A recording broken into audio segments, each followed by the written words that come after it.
Meus irmãos, a paz do Senhor Jesus. Amém. Continue reinando sobre a vida de vocês. Vamos fazer a leitura aqui, Atos dos Apóstolos, capítulo 3, a partir do verso 19.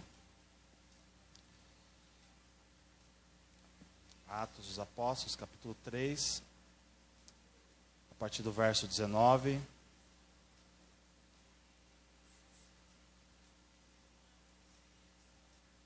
E diz assim: arrependam-se, pois, e voltem-se para Deus, para que os seus pecados sejam cancelados.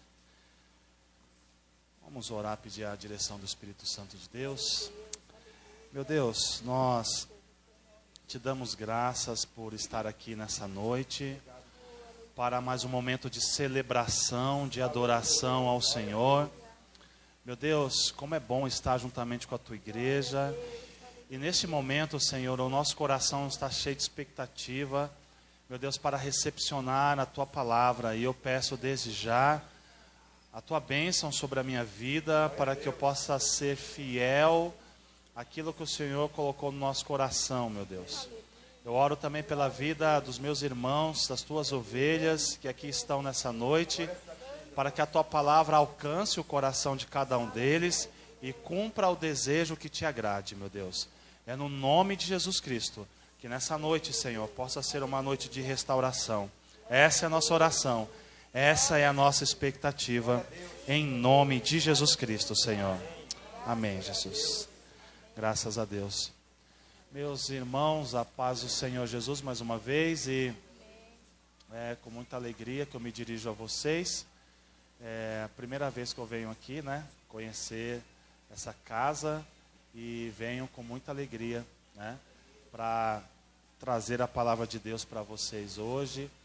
E quem não me conhece, né, eu sou o pastor Fabiano, sou casado com a Daniele, e tenho o Davi de 2 anos e a Heloísa de 8 anos, né, e nós estamos servindo a Deus ali na igreja de Santo Amaro, né, e com muita alegria estamos aqui hoje para poder ministrar a palavra de Deus e falar de um assunto tão importante, né? Restaurando a aliança com Deus. E eu quero iniciar aqui dizendo que desde o início da criação, Deus sempre desejou se relacionar com o homem. As Escrituras mostram claramente que na viração do dia, Deus ia até o jardim do Éden e visitava o ser humano. Mas o ser humano, utilizando do seu livre direito de escolha, do seu livre-arbítrio, acabou quebrando esse pacto com Deus, quando Deus falou para Adão de que toda árvore do jardim poderia comer, menos um fruto ali não poderia ser comido. E ali é um pacto, ali é uma aliança. E quando Deus faz uma aliança, Ele é fiel para manter a sua palavra. O outro lado também precisa ser fiel para cumprir. E nós vemos claramente ali no jardim do Éden, a própria Eva comendo do fruto, dando para o seu marido, e aí entrou a destruição total na vida da humanidade. A quebra da aliança, essa foi a primeira aliança que Deus fez com o ser humano, e foi quebrado. E a aliança sempre no sentido de se relacionar, Deus sempre desejoso a se relacionar conosco, com o ser humano. Com o declínio, então, após a queda do homem, Deus sempre continuou tomando iniciativas, né, com o ser humano, de ir lá, de se relacionar. Mas as Escrituras mostram claramente o povo de Israel sempre vivendo um sincretismo religioso. Ou seja, eu chamo de sincretismo quando o povo de Israel obedece a Deus, mas depois desobedece a Deus. Depois da desobediência, Deus exorta seu povo, Deus corrige seu povo, e depois Deus restaura seu povo. Só que depois eles voltam a obedecer, e depois eles desobedecem, Deus volta a exortar, corrige e restaura. A vida de Israel é uma constante exortação que Deus vem sempre dando com Israel. Porque Deus fez uma aliança com Israel, e Israel tinha a missão de fazer o Deus conhecido, esse Deus conhecido para as demais nações. Deus fez um pacto, e Israel vai lá e quebra a aliança. Nós temos o exemplo de Deuteronômio 28, né, que Deus fez promessas para Israel. E falou assim, ó, se vocês forem fiéis, obedecer aos meus mandamentos, bendito serás na cidade, bendito serás no campo. Mas também se não for, maldito será na cidade, maldito será no campo, enfim. Tem condições a aliança. Deus sempre dá a opção de escolher sempre pela vida, sempre de escolher pelo bem. Mas a Israel acabou fretando com o pecado, se relacionando com os outros povos e adorando os seus deuses. Ao invés de Israel ser uma boa influência para as demais nações, Israel acabou sendo contaminado e sendo influenciado. E Deus então levanta os profetas. Os profetas vão lá e exortam. Os profetas em nome do Senhor vão lá e exortam. Se vocês continuarem assim, se vocês continuarem dessa forma, vocês serão exilados. E Israel continuava a negligenciar e desobedecendo a Deus, quebrando os seus mandamentos. Até que então, Israel então é levado para o cativeiro assírio, né? As tribos são divididas após a morte de Salomão. Roboão assume o governo de Israel, o reino é dividido. Então, algumas tribos, Judá, 2 tribos se unem se tornam Judá, as outras demais tribos se tornam Israel. Israel, então, ela é sitiada pela Síria. São levados cativeiro da Síria. E não sobra um israelita para contar a história. Desobedeceram a Deus, foram levados para a Síria e todos morreram. E não sobraram nenhum. Judá, então, no ano 606, Nabucodonosor invade a Babilônia. Ou melhor, Nabucodonosor invade Israel, Jerusalém. E então exila o povo de Israel para a Babilônia. Então eles ficam exilados por 70 anos, mas não era, assim, o plano de Deus não era para que Israel ficasse lá. Nunca foi desejo de Deus, mas devido à desobediência do povo, Deus então entendeu dar uma lição neles e deixá-los exilados durante 70 anos na Babilônia. Tudo isso por desobediência, tudo isso por quebrar o pacto, tudo isso por quebrar o compromisso com Deus. Isso foi trazendo algumas situações terríveis na vida do povo de Deus. O povo de Deus foi chamado para ser bênção, mas se vê numa situação de exílio. Até que então, passados 70 anos, nós vemos um início de uma restauração. Quando Deus então levanta Neemias, levanta Esdras, e começa então um processo de restauração no meio do povo. A Bíblia é aberta, o povo começa a chorar, o povo começa a se arrepender dos seus pecados, o povo começa a confessar os seus pecados, reconhecendo que Deus é suficiente para a vida deles. Um grande avivamento, alegria e acertaram a vida com Deus. Só que com o tempo voltaram a falhar de novo. Voltaram a falhar com Deus e sempre ali namorando com o pecado. Quando nós saímos então da antiga aliança e nós entramos na nova aliança, no Novo Testamento, nós vemos então a restauração e a comunhão sendo transformadas, restauradas através de Jesus Cristo na vida do homem. Só que dessa vez, Jesus não veio apenas restaurar apenas um povo, mas veio restaurar todo aquele que crê nele. Todo aquele. Independentemente de cor, independentemente de raça, todo aquele que crê em Jesus Cristo, ele será salvo. E nós temos um exemplo de Zaqueu, né? Quando Jesus então se depara com Zaqueu e Jesus fala assim: Zaqueu, desce depressa, porque hoje convém pousar em sua casa. Ou seja, isso significa relacionamento, estar junto, se aproximar. E Jesus fala assim: porque convém, o Filho do Homem veio restaurar aquilo que havia se perdido. O que havia se perdido? Havia se perdido a intimidade do homem com Deus. E Jesus veio resolver isso, né? Veio aproximar novamente o homem do seu Criador. E nós temos também o caso da mulher samaritana, né? Que Jesus então realmente veio oferecer para ela uma água que jorraria para a vida eterna.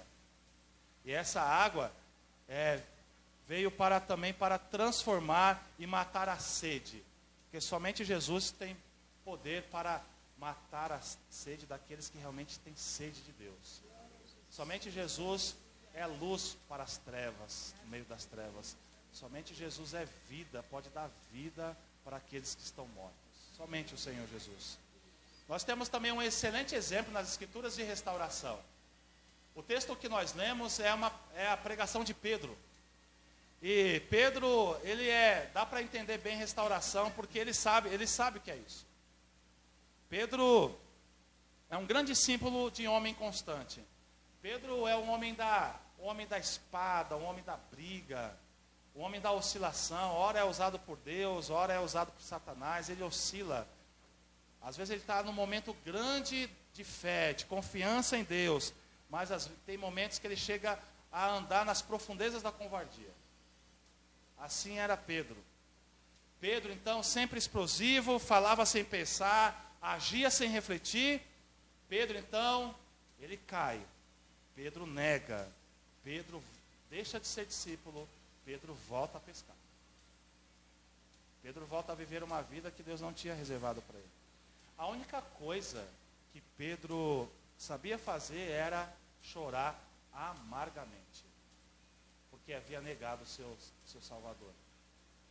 Havia virado as costas para o seu Salvador no momento mais difícil da via dolorosa. Só que, passado 3 dias, Jesus ressuscita. Então Jesus, ele vai até Pedro. Mas Jesus não foi criticar Pedro. Jesus não foi reclamar de Pedro. Jesus não foi confrontar Pedro. Jesus também não foi lembrar Pedro das suas vergonhosas quedas, de forma alguma. Jesus toca no âmago do problema de Pedro e pergunta: você me ama, Pedro? Você me ama, Pedro? Eu gostaria que você assim refletisse muito bem quanto a isso. Será que você ama Deus? Como que está o teu amor em relação a Deus? Será que a gente não quebra os nossos pactos com Deus quando a gente começa a amar o nosso esposo acima de Deus? Amar os nossos filhos acima de Deus? Será que a gente está amando muito mais as coisas do que a Deus? Porque a palavra de Deus, o próprio Jesus fala assim: ame ao Senhor teu Deus de todo o teu coração, de toda a tua alma, de todo o teu entendimento. É o ser completo. E o segundo mandamento é este: ame ao teu próximo como a ti mesmo. Mas será que a gente ama? O pacto da aliança é amor.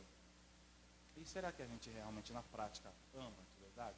Ou a gente é teórico, ou a gente só fala, ou a gente não vive? Eu acho que está na hora da gente mudar esse negócio. Está na hora da gente ser menos palavras e mais atitude.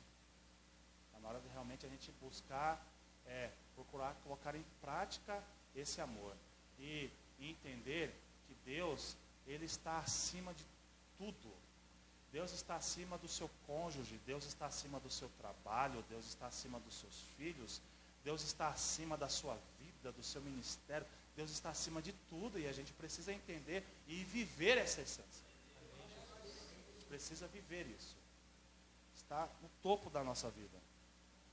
Então, como você responderia para Jesus hoje se Ele perguntasse para ti se você ama Ele? Como você responderia? Depois que Jesus restaura Pedro, Jesus lhe deu uma ordem bem clara. Jesus coloca sobre a sua responsabilidade o cuidado das suas ovelhas. Ou seja, as ovelhas de Cristo são colocadas diante de Pedro. A noiva de Cristo, Ele coloca a sua noiva à disposição de Pedro, para Pedro cuidar. Jesus coloca seu bem mais precioso, que somos nós, a sua igreja, ao cuidado do discípulo. É interessante, né? Traiu Jesus, negou Jesus. Jesus vai lá, encontra ele, não joga na cara dele a traição. Fala: Pedro, você me ama? Então Pedro, vai lá e apacenta as minhas ovelhas.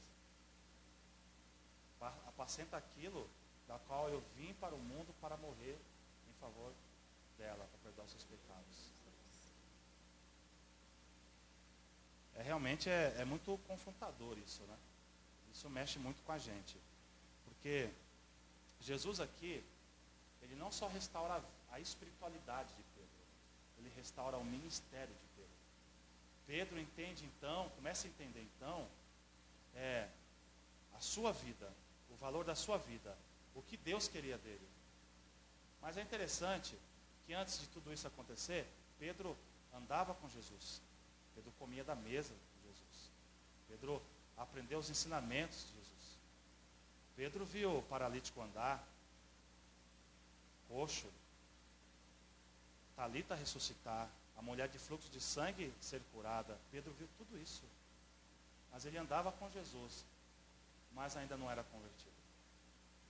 E Jesus olha para Pedro e fala assim: Pedro, Satanás pediu autorização a mim para vos peneirar. E eu vos autorizei. Mas quando tu te converteres, você também converterá os teus irmãos. Jesus fala para Pedro: Pedro, você não é convertido. E Jesus fala: eu roguei por você.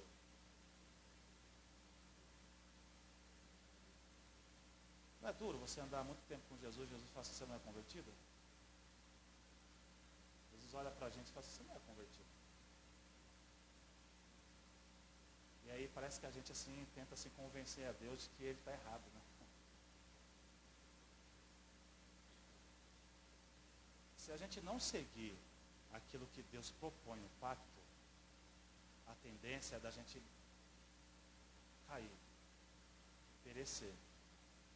Você não perde quando você faz aquilo que Deus tem para você. Você só ganha, você só é abençoado pelo Senhor Jesus. É interessante que esse mesmo Pedro, uma vez restaurado, no capítulo 2, Pedro, ele agora não vai usar a espada, ele não usa mais as armas daqui da terra, ele vai usar agora a arma do céu. Pedro, então, pela primeira vez na vida, pelo menos registrado nas Escrituras, esse homem usa a Bíblia. Ele começa a pregar a palavra de Deus. E o resultado disso foi de quase cerca de 3.000 pessoas se rendem aos pés de Cristo no seu primeiro sermão.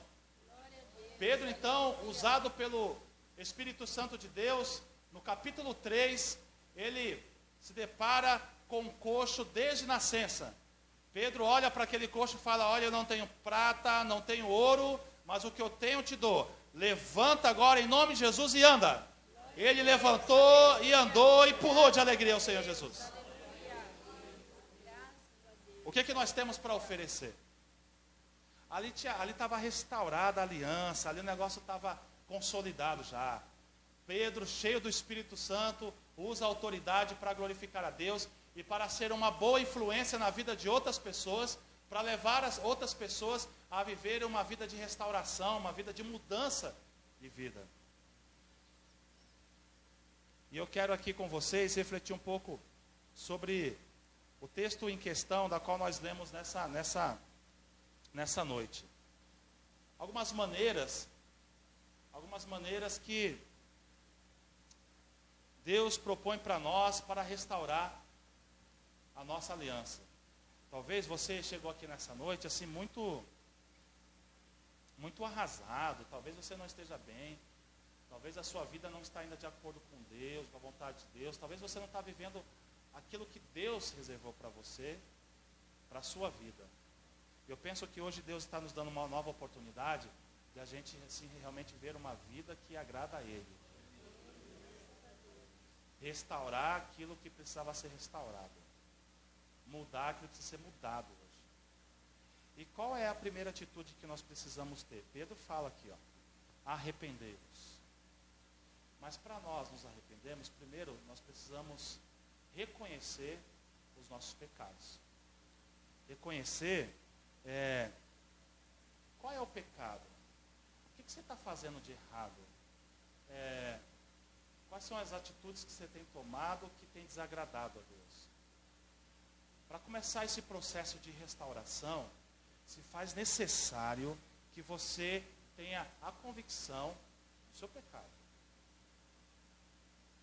É Importante isso. É um passo importante para o arrependimento. A gente não pode ficar naquele negócio de ficar culpando os outros pelos nossos pecados. Precisa reconhecer. O ser humano, nós precisamos, como cristãos, precisamos fazer uma avaliação muito profunda da nossa vida. De como nós estamos. Nós erramos, nós machucamos as pessoas, nós ferimos às vezes as pessoas. E nós precisamos entender isso, de que nem sempre a gente é o coitadinho da história. Às vezes nós machucamos as pessoas. E não só no relacionamento, de repente você pode estar acessando algumas coisas na internet que não está agradando a Deus. De repente tem problema com pornografia virtual. De repente está desejando o cônjuge do outro. De repente está furtando no trabalho, está envolvido em corrupção. A gente precisa sim, como igreja, está na hora, como igreja, da gente ser um instrumento de Deus para abençoar essa nação. Está na hora da gente ser mais maduro.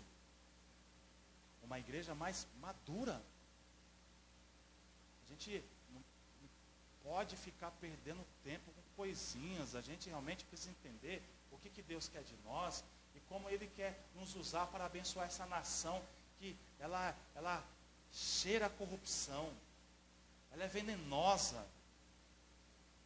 Para vocês terem uma ideia, tem até uma série no Netflix eles fizeram uma série de uma igreja e aonde a igreja ela é pura corrupção. Todos os trâmites da igreja, o corpo pastoral, diaconal, é tudo corrupto, mentiras. Olha como que o mundo olha para a igreja. Mas penso eu que antes de sermos instrumento na mão de Deus para mudar a vida das pessoas, penso eu que Deus primeiro quer tratar a gente. Quer tratar. Quer renovar o pacto. Quer mudar. Está na hora mesmo da gente se prostrar diante de Deus e chorar de arrependimento, pedir perdão, confessar os nossos pecados, dizer, Deus, eu tenho ciúme, Deus, eu tenho inveja, Deus, eu tenho malícia, Deus, as obras da carne estão dominando a minha vida, mas eu não aceito mais isso. Eu quero uma mudança de vida, eu aceito o pacto da aliança, eu não quero viver mais de acordo com as obras da carne, mas viver de acordo com o fruto do Espírito. É buscar isso para a nossa vida. Não é viver uma vida ilegal, uma vida mentirosa, uma vida corrupta.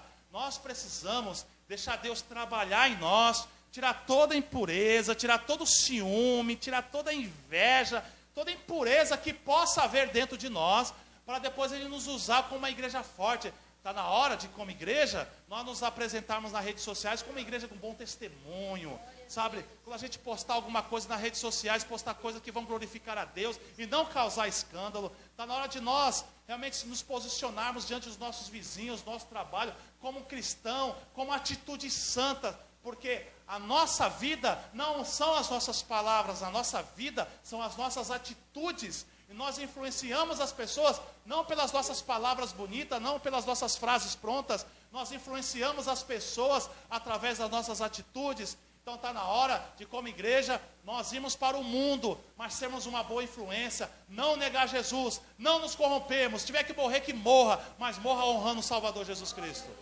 Tem que ser assim, irmãos, tem que ser assim. Chega de fretar com o pecado. A palavra de Deus fala que Deus está procurando verdadeiros adoradores. Está difícil, porque Ele está procurando verdadeiros adoradores. Deus colocou vocês aqui. Vocês estão aqui porque há um propósito de Deus. É importante entender isso. E é importante se engajar na missão que Deus tem para este bairro, para a vida das pessoas que moram aqui, que serão salvas e ganhas através da vida de vocês. Importante entender isso, irmãos. Importante a gente abrir a nossa alma para Deus. Chorar pelos nossos pecados e confessar mesmo, abrir o coração diante de Deus.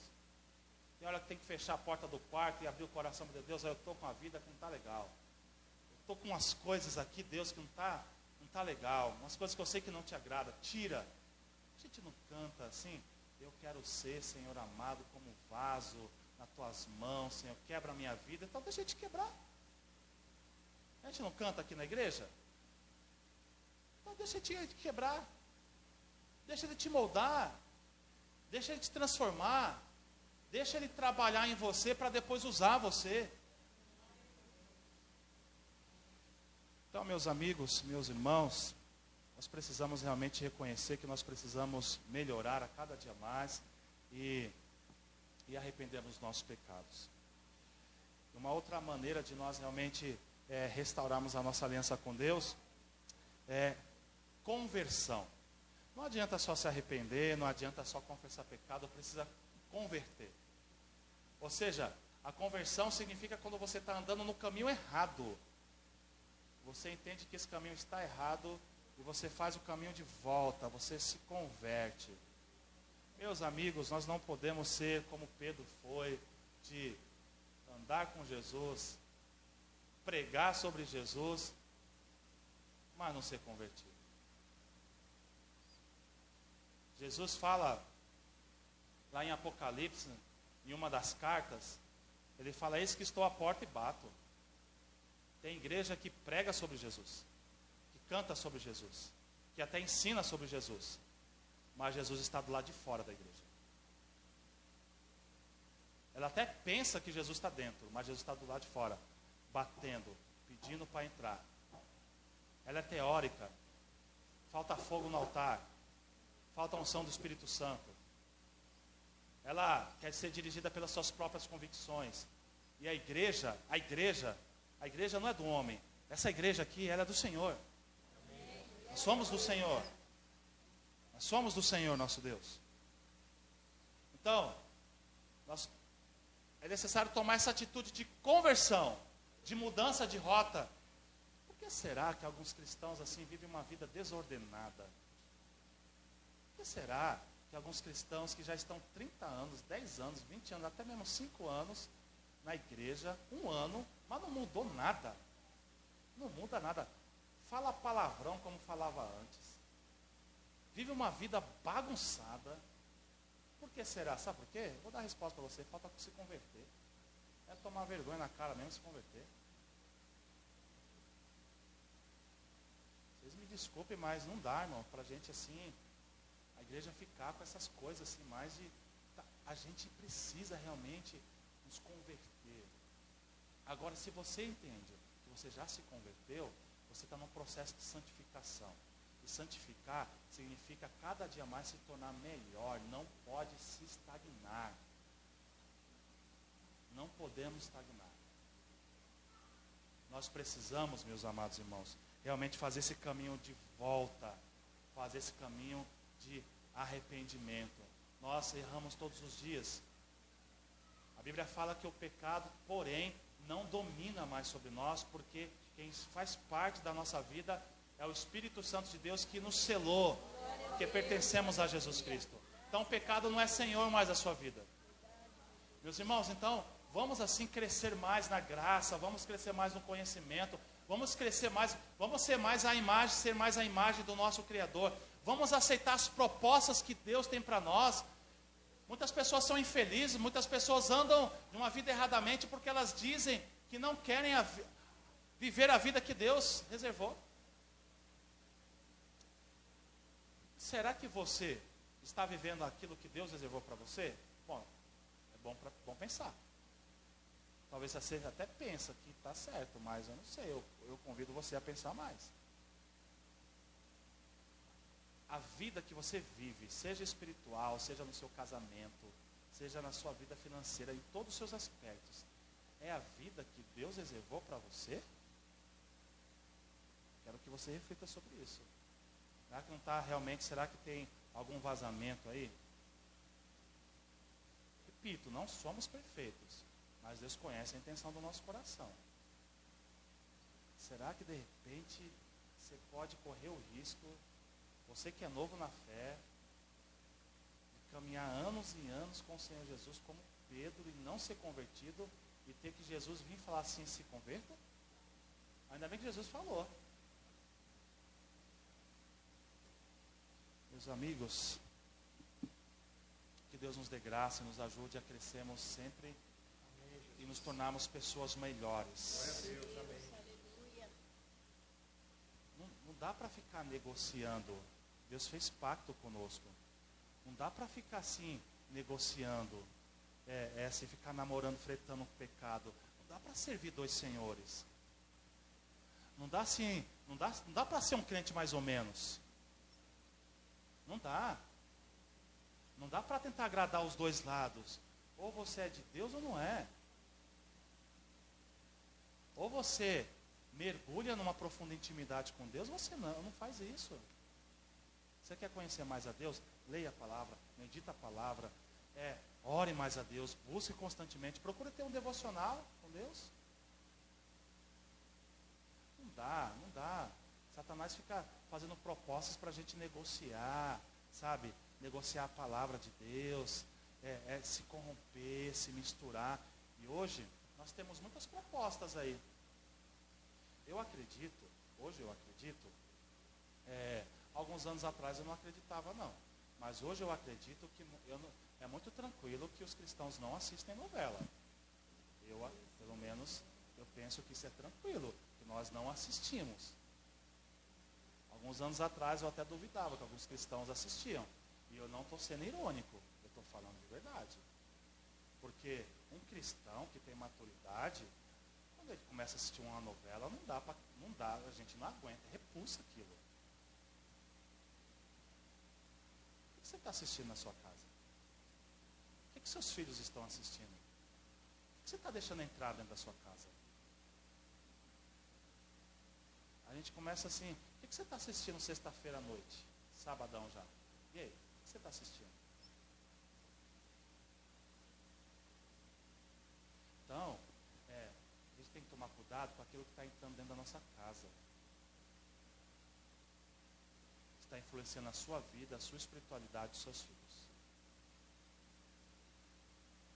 É um cuidado que nós precisamos ter. Propostas para pecar aparecem. Mas se você está se desenvolvendo espiritualmente, está se tornando um cristão melhor a cada dia, a tendência é de você dizer não para o pecado, se fortalecer mais e dizer não para as trevas e influenciar as pessoas que estão ao seu redor. Quais são os benefícios da aliança? Os benefícios da aliança é o perdão dos pecados. Não é gostoso saber que Jesus perdoou os nossos pecados? Você se sente leve por isso? Saber que você tem um perdão, você foi perdoado. A Bíblia fala que nós estávamos mortos. Estávamos mortos. Imagine um caixão, está aqui, um caixão, está morto. O morto não consegue se ressuscitar, mas Cristo veio até nós e nos deu vida novamente. Estamos vivos para a glória de Deus o Pai. Estamos vivos para a glória do Senhor nosso Deus. E estamos vivos e servimos a Ele com alegria. Então, você não tem mais a culpa do pecado nas suas costas. Você recebeu isso. E já que você recebeu, então você perdoa também. O que você tem dado para os outros? É o que você tem no coração. Como que você está se relacionando? Relacionamento é assim, às vezes a gente pisa no pé dos outros, seja da família, seja na igreja, às vezes até no trabalho. A gente, às vezes, fere. E também somos feridos. E nós precisamos, assim, perdoar e receber o perdão. Então, perdoar precisa fazer parte da vida do cristão, constantemente. Você é perdoado todo dia. Eu sou perdoado todo dia. Então, nós precisamos ter uma maturidade ao ponto também de perdoar o próximo. Perdoar aqueles que, em algum momento, nos ofendeu. E procurar, pedir a restauração de Deus para que realmente possamos viver uma vida em comunidade, uma vida saudável. Igreja, nós precisamos viver uma vida saudável. Uns têm opinião, outros têm outra. É normal isso, e é bom que tenha assim mesmo. Porém, todos fecham no senso comum e vão cumprir a missão de Cristo. Nós não podemos andar com milindres e com ciúmes, com fofoquinhas dentro da igreja. Isso é uma coisa que tem que ficar para trás. Não pode. Meus irmãos, olha, eu tenho 37 anos e estou pastoreando já há 11 anos. E comecei minha vida cristã assim, como cristão mesmo, desde os 10 anos de idade. E a gente conhece um pouquinho a igreja, sabe? Pela graça de Deus, convivendo com muitos irmãos. Muitos deles hoje são nossos amigos, pessoas que a gente já pastoreou. E eu cheguei à conclusão assim, meus irmãos, que nós, incluindo eu, nós precisamos sempre procurar assim, a cada dia mais nos tornar uma pessoa melhor. Valorizar essa aliança que o Senhor fez conosco. Sabe, é pedir sabedoria a Deus. Senhor, não é fácil, eu sei que perdoar é difícil, mas me ajuda. Deus vai lá dar graça. Às vezes tem que suportar, é assim mesmo. A Bíblia fala que suporte um ao outro. Às vezes você tem que suportar, às vezes alguém suporta você. Está na Bíblia. Então, pela graça de Deus, Deus vai nos dando maturidade para a gente poder viver bem com todo mundo. E aí você tem a presença de Deus no meio da igreja, na sua vida, na sua casa, para abençoar com seu testemunho a vida de outras pessoas. Você recebeu o benefício do perdão. E além de receber o benefício do perdão, nós temos a presença do Senhor. Imagine Deus com você todos os dias. Todos os dias Ele está com você. Não são os demônios. É o Senhor que está com você. É o teu Criador. Não é gostoso você ter a presença do Senhor na sua casa? Você está na sua casa, está lá com a sua família. Ele está vendo lá a luta que você está passando, a batalha que você está vivendo, a dor que você está tendo. Ele está lá. Você não está sozinho. O pacto dele é que estarei convosco todos os dias. Amém. É gostoso você sentir a presença do Senhor. Eu não sei se vocês têm o hábito de fazer isso, mas comecem a criar esse hábito, quem não tem, de diariamente, assim, sabe, assim, se isolar um pouquinho com Deus. Não coloca a oração como tarefa na sua agenda. A oração é estilo de vida. Separa assim, esse é o meu momento com Deus. Mesmo que você não tenha vontade de orar. Você tem vontade de orar, mas vai lá. Eu acredito que vocês devem ter aquele cantinho que vocês gostam de orar. Tem ou não tem? Aquele cantinho que você vai lá orar. Mesmo que você fale assim, Deus, hoje eu não tenho nada para falar, mas você já está falando. Sabe? Cria esse hábito. Precisamos ser uma igreja que se relacione de uma forma profunda com Deus. Chega de superficialidade, mas mergulhe na intimidade com Deus. Amém. Vá profundo.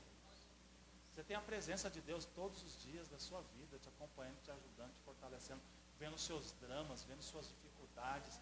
Quem é que levanta o abatido? É Deus. Fortalece aquele que está fraco. Quem é que te dá palavras de ânimo, que lembra da palavra no seu coração? É Deus. Por que você está aqui? Porque Deus tem te fortalecido, te dado graça, você está aqui. Você não está perdido, você está aqui na presença do Senhor. Então, aproveite assim, sabe, curta esse momento esse momento que Deus está nos dando hoje, assim, de estarmos juntos aqui. Você vai sair, você vai para a sua casa, possivelmente, ou você vai comer o soborô, né? O soborô é o que sobrou do almoço, né? Vai comer o soborô, vai comer aquela pizza, né, com a família. Curta isso. Faz parte do pacto. É você aproveitar a sua família. Sabe, lá em casa a gente já tem uma regrinha, né?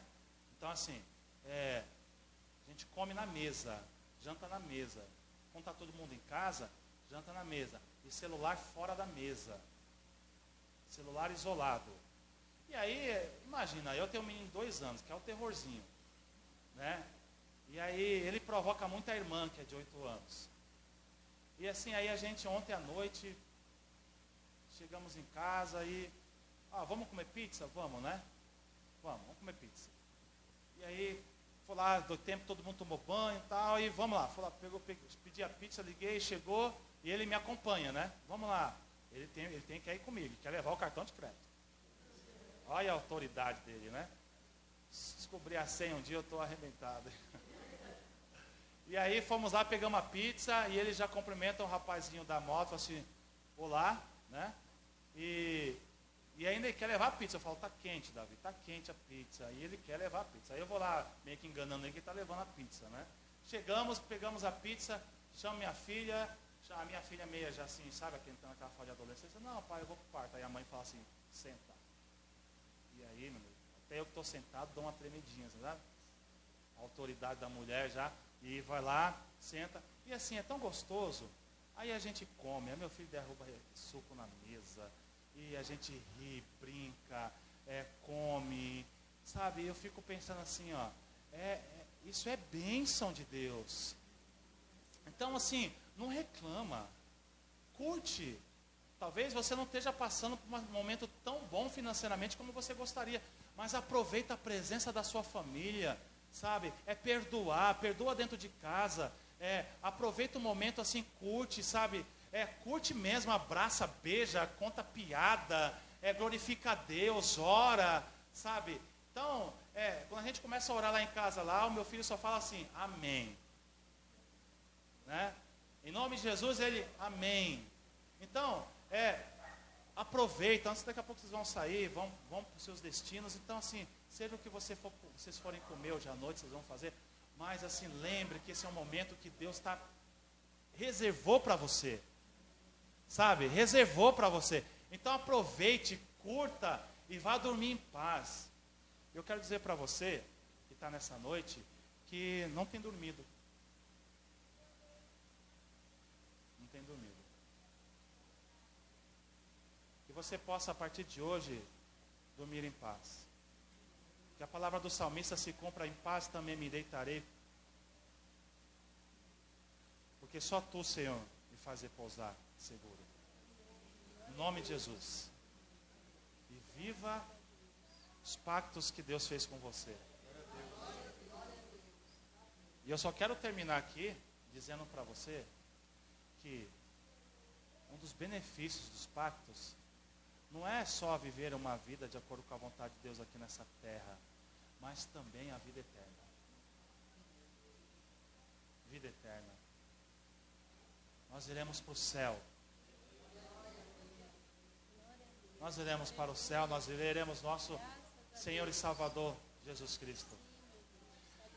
Eu sepultei minha mãe tem uns 2 anos e meio aproximadamente. E eu me recordo que quando minha mãe veio a falecer, eu estava em Campinas, uma quarta-feira à noite. Minha irmã estava em Campinas, estava estudando, minha mãe liga para mim, minha irmã liga para mim desesperada, né? E falando, Fabiana, a mãe está em situação muito delicada. Eu falei, Alexandra, calma, vamos orar.